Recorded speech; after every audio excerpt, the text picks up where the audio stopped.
அன்பார்ந்த எண்ணும் எழுத்தும் கற்பிக்கும் ஆசிரியர்கள் அனைவருக்கும் வணக்கம். 4 மற்றும் 5ஆம் வகுப்பு கற்பிக்கக்கூடிய ஆசிரியர்களுக்கு உண்டான எண்ணும் எழுத்தும் நோட்ஸ் ஆஃப் லெசன் இந்த வாரம் மார்ச் மாதம் 3வது வாரத்திற்குண்டான ஒரு notes of lesson Tamil medium இப்போ வந்து பார்த்துட்ருக்கீங்க. ஓகேங்களா?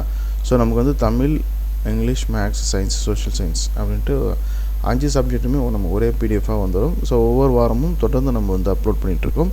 இந்த பிடிஎஃப் ஃபைலுக்கான டவுன்லோட் லிங்க் டிஸ்கிரிப்ஷனில் இருக்குது. ஓகேங்களா? ஸோ அதை கிளிக் பண்ணி நம்ம வெப்சைட்டில் போய்ட்டு நீங்கள் டவுன்லோட் பண்ணிக்கோங்க. டவுன்லோட் பண்ணி மொபைலே நீங்கள் வந்து இதை வந்து யூஸ் பண்ணிக்கலாம். இதே போல் இங்கிலீஷ் மீடியமும் அதனை தொடர்ந்து 1, 2 மற்றும் 3ஆம் வகுப்பு எடுக்கக்கூடிய ஆசிரியர்களுக்கு உண்டான தமிழ் அண்டு இங்கிலீஷ் மீடியத்துக்கு உண்டான நோட்ஸ் ஆஃப் லெசன் வீடியோக்களும் தொடர்ந்து வந்து அப்லோட் பண்ணுறோம். மறக்காமல் அந்த வீடியோவை உங்களுடைய எண்ணும் எழுத்தும் ஆசிரியர்கள் வாட்ஸ்அப் குழுவில் பகிருங்கள். அதே போல் நம்மளுடைய வாட்ஸ்அப் குழுவில் இணையணுன்னா அது வாட்ஸ்அப் குரூப்புக்கான லிங்க்கு அதுவும் டிஸ்கிரிப்ஷனில் கொடுக்குறேன். கிளிக் பண்ணி ஜாயின் பண்ணிக்கோங்க. தேங்க்யூ.